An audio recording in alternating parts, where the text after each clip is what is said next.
So hello, how are you today? Last time we discussed how to set up how to install a general Corgi Engine into Unity game. So let's go on and add our custom characters. Okay, so before importing our character into the scene, we need to make sure that Aseprite support is there for Unity. We have to first go to our package manager. So I'll go to package manager. Here I'll be clicking on this Unity registry and I'll check that Unity 2D package. In this package you can check here is the 2D Aseprite importer. So I'll just install the 2D package. Now generally it won't be installed, but you have to check it whether it is installed or not, or else your Aseprite will not be imported into your scene. So let's click on install.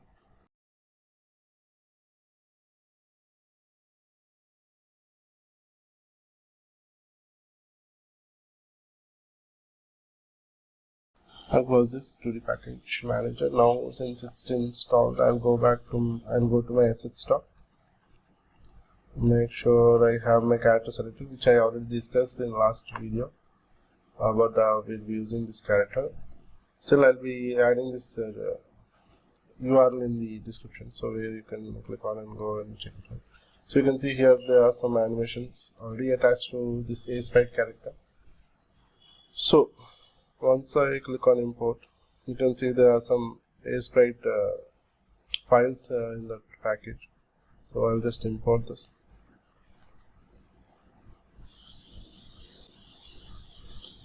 That is done, and now I'll open this and I'll open the demo set. So here you can see I'll click on Axel and I click on F. So that's our character here. Now when I run, you can see it is in its general idle animation. You can go and check other animations also. When you click on this Aseprite character, you can check it has an animation controller as well as the animation clips. Once you open the animation controller, you can see it is directly linked to idle. I'll map and to default status to run and check. Now you can check that it is in running animation. Let's make it to default.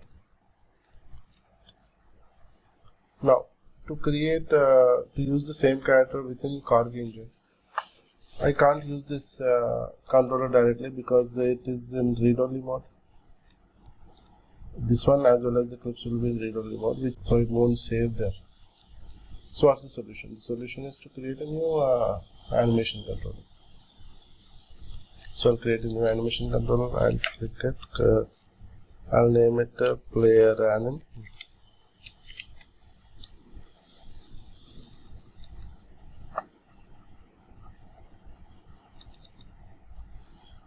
Here I'll import all this. These are read-only, so it can be read-only. We don't edit this, so that's fine. So idle, jump, this one, and this one.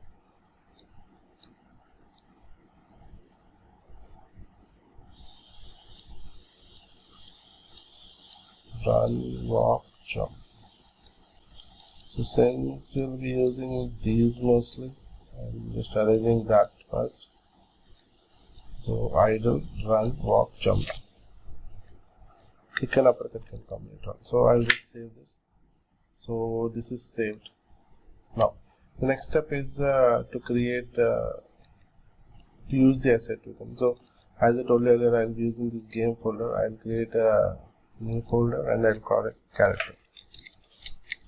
And for Corgi Engine to run, the main character should be in empty game object, and this empty game object should be referencing the Corgi files, and also Corgi library will be referencing this empty game object, and the actual animation of the character will be as a child to that. So I'll call this player. I'll put this as a child to this player, and I'll create a prefab out of it within the character. I'll go to the character folder. I'll create a prefab here. So that's a prefab. So let's go back to our scene, which was previously S01. I don't want to save the original scene because that has come from the package, and I just want to retain it as it is so that we can reference it later. So I'll hit on don't save. So you can see we are back in our scene. So here we are. Now I'll go to level manager, and I won't be able to replace it now because reference any Corgi library yet. So to reference a Corgi library, I'll be adding the character component.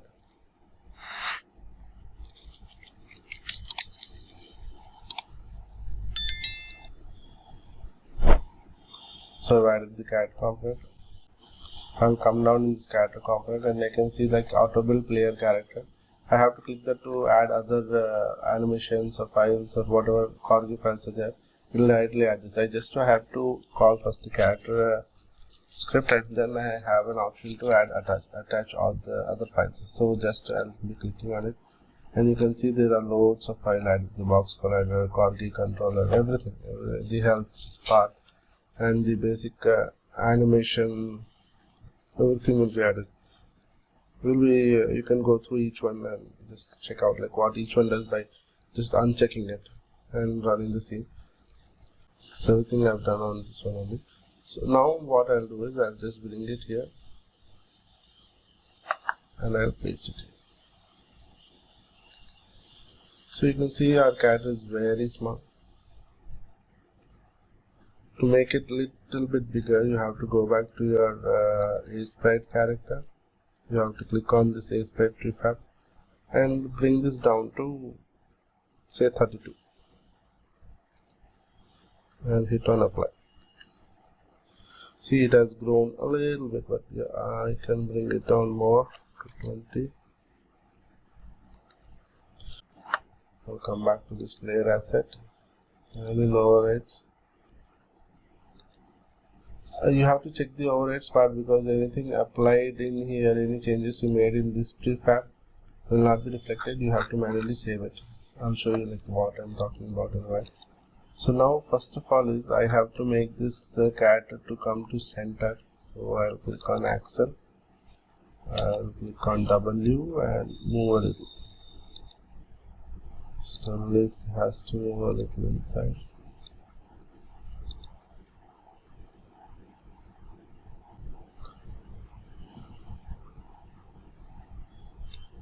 I'll bring the character a little down.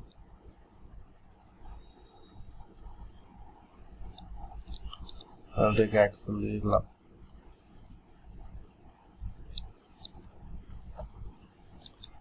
Now I'll be adjusting this box collider by using this edit handles. So I'll be increasing this length. The top.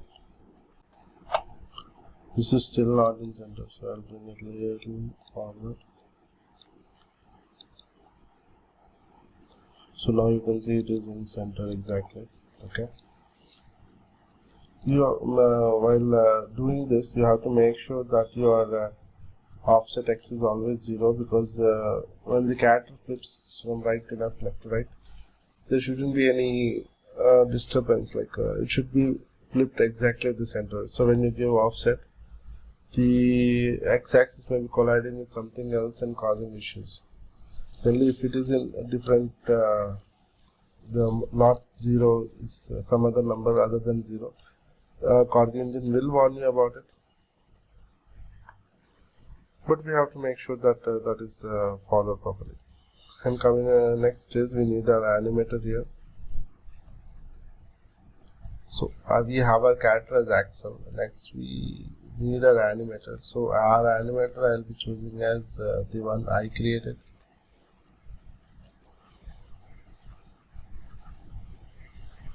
So first of all I'll add my animator here.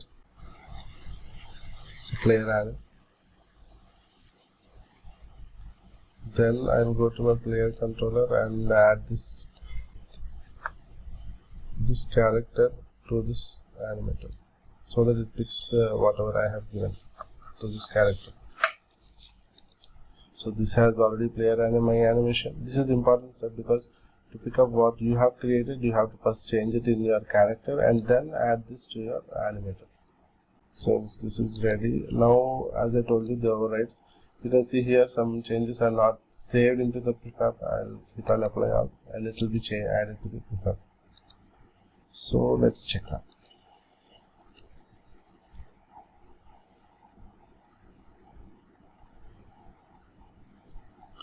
So you can check our characters moving along properly.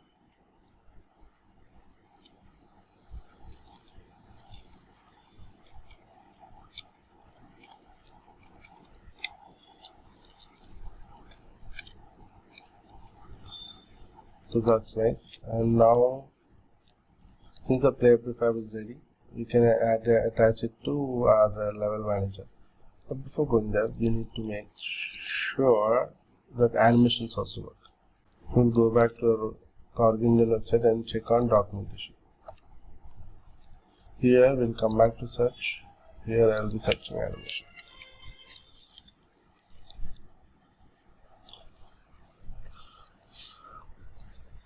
In animation, you can go to animation parameters. These parameters are the ones that comes from the script and which we can use to control various animations. And you can see, like for example, for our case we need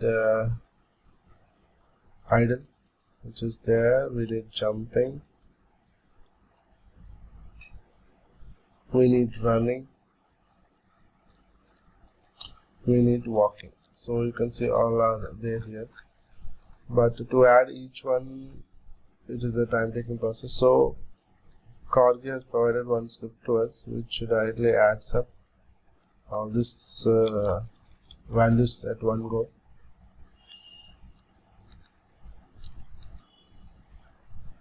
So I'll click on my character, I will click on this animator,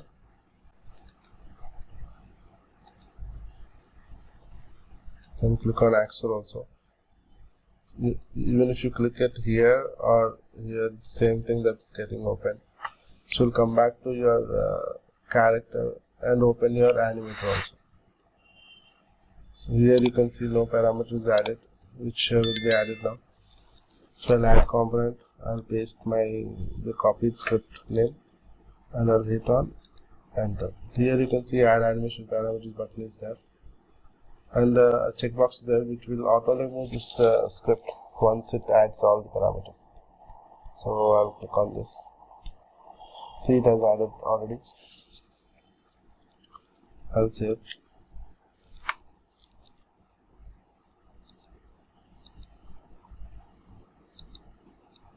And now it's time to add our animations.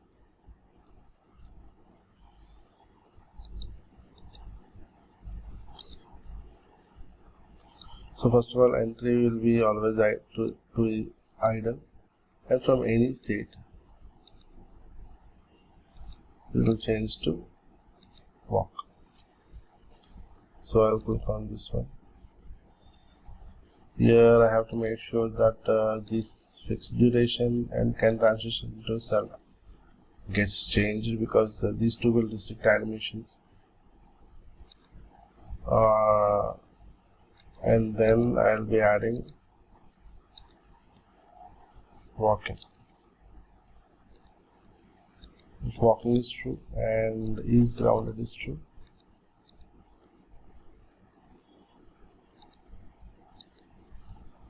then it will be showing a walk animation.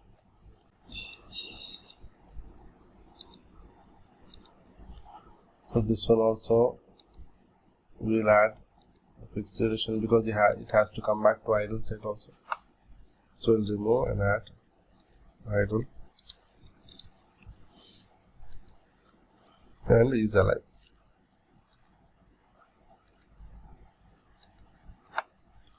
So now let's see.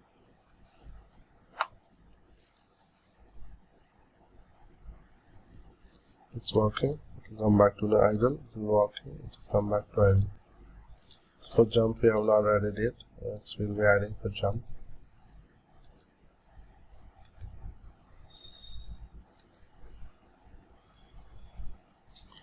Same thing, I have to come here, remove this two checkbox and add jumping.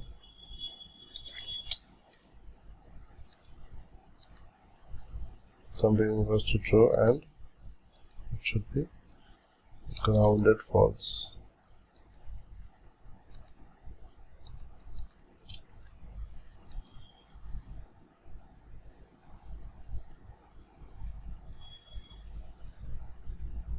So it is walking, it is jumping. So now as you watch it, it is not flipping, the character isn't flipping right and left.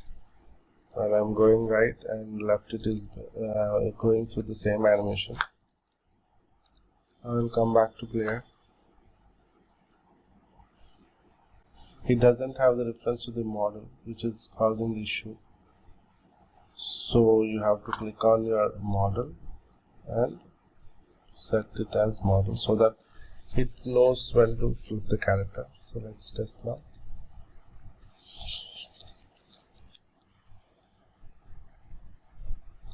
So it moves left, moves right, left, right, left, right. So that happens. Same thing again, the overrides. You have to apply all to save the prefab. That's done. It is all ready. Now, since this is character is done, I'll just check that it is saved. I'll do apply all and come back to my asset, the prefab, which is in game folder, character. So here I'll come back to level manager and now I'll be changing our character to the player character which we created. Now you can see both characters are there. They're walking same, but you can see it is kind of gliding through. So what we can do for that is we'll come back to player. Here we'll be having character horizontal movement script. Here I will be doing walk speed to 3.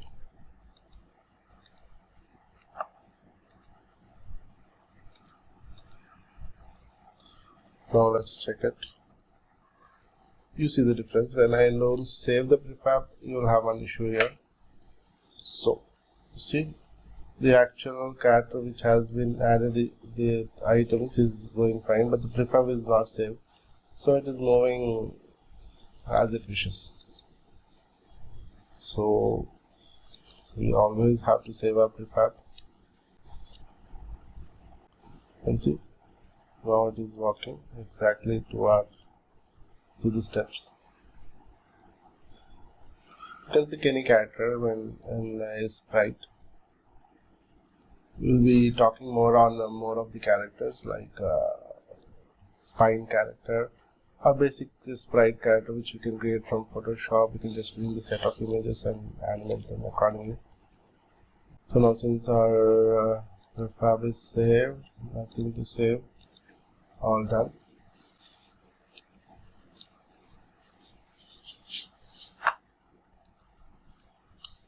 I can hide my player. Other animations also we can do. Okay, we'll add this run state. Same thing. Come back to setting and check both of them. And this empty. Add this running. Running to true. That's it. So now I'll be playing it. You can see. So shift and hold will make it run. So you can see this running is also very faster. So we'll uncheck this below and level bounds.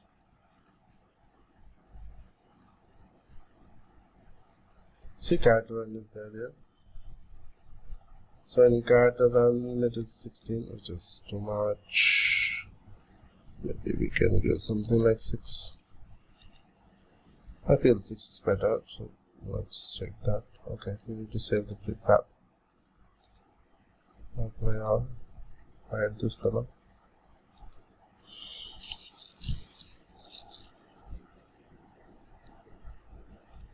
Now he's walking, he's running. Walking, running. Okay, running. So